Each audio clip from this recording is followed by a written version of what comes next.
Actually, I said, why VTubers like to stream talk? Do you mean why do so many VTubers stream and just chatting? VTuber viewers on average like watching games less than the average Twitch viewer. The average Twitch viewer loves to watch people play games, but then the average VTuber viewer on average, like I said, leans toward watching, just chatting. They just do. Yeah, they love yapping. I think also arguably a lot of VTubers that became popular first, not all of them, not the average. The average of the more popular VTubers like a year ago, 2 years ago, that were kind of trailblazing the whole thing. A lot of them weren't that good at games or didn't play a wide variety of like games that were super fun to watch. They always focused it on group content or what was fun to talk over. So I think that maybe conditioned people, to be honest. That audience is what stuck. Surprisingly, the average Twitch viewer is just a just chatting viewer these days. Yeah, you know what? The whole platform is leaning toward it. Yeah, you can almost say that like VTubers were on that shit first of, you know what, let's all just chat a lot and then go and like play the game later. Yeah, it's just so different. I don't know, but they started it, I guess.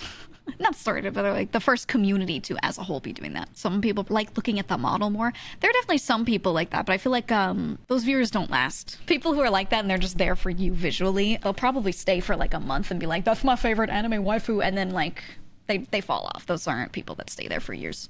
Why won't these VTubers just shut the fuck up and play the game? What's the thing is, if you were there to just watch gameplay, you just go watch a Let's Player on YouTube. The whole point of a stream is that they're able to interact and talk about whatever. If that's what people wanted, they wouldn't be here as much. Some top streamers don't even play that many games. Yeah, a lot of the top streamers do just chatting as well. They do a lot of variety, but it tends to be more react content. I think me, where I don't do, I almost never react to anything. I don't watch clips on stream very much at all. I almost only chat. I think that's actually more rare. People usually break it up with planned activities and things, but I just talk.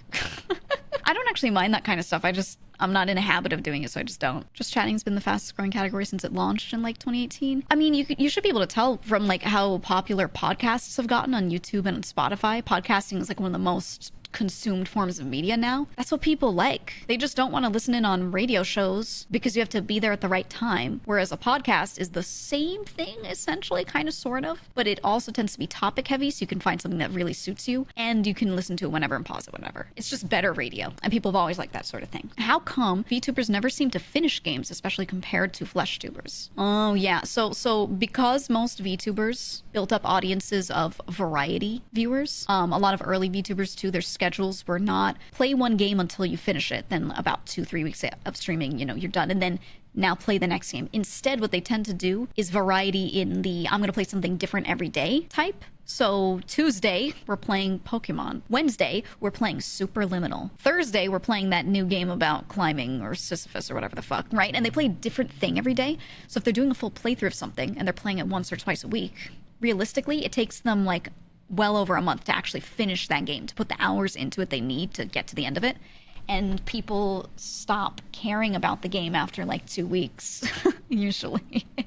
Like, people just want to see new shit. So they tend to, because a lot of early VTubers had schedules like that, a lot of other VTubers followed suit. They had these schedules where it changed up every day, and it made it so that getting through a singular game with that kind of schedule takes forever. So a lot of people just didn't do it. That's just how it is. And then when you build up a community that is used to that, when you all of a sudden go, you know what, I am going to do a playthrough of this and play nothing but this for 2 weeks, they drop off. They want to see new shit every day because they're so used to it. That's the audience that you built up. The people that want to watch long playthroughs back to back are probably watching other streamers. Like, those people aren't the ones in your community as much. So you start playing a game, and day 1, day 2, there's so many people like, excited, new game, yeah, I love seeing this. You play it and you're on your 8th stream of it, and so many people are just gone. They just go watch, because the other thing is VTuber viewers watch a lot of different VTubers. So if you're not doing something new, they're going to go watch another VTuber. They're not going to sit in your chat no matter how much they like you. You know what I mean? Like, a lot of people just would do that. And it's not a negative thing. That's just the behavior they're used to, you know? So, yeah. I know it's like a lot of words, but that's why so many VTubers don't do full playthroughs of games.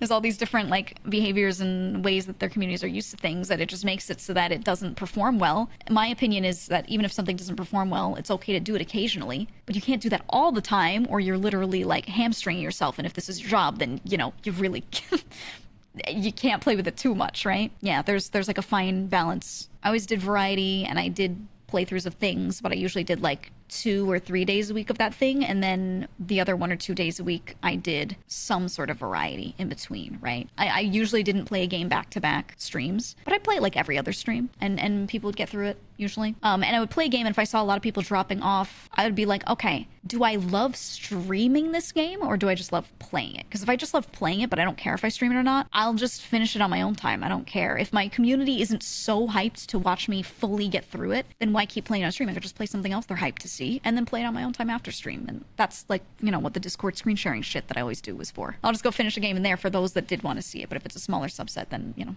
doesn't matter if I do it on Twitch or not.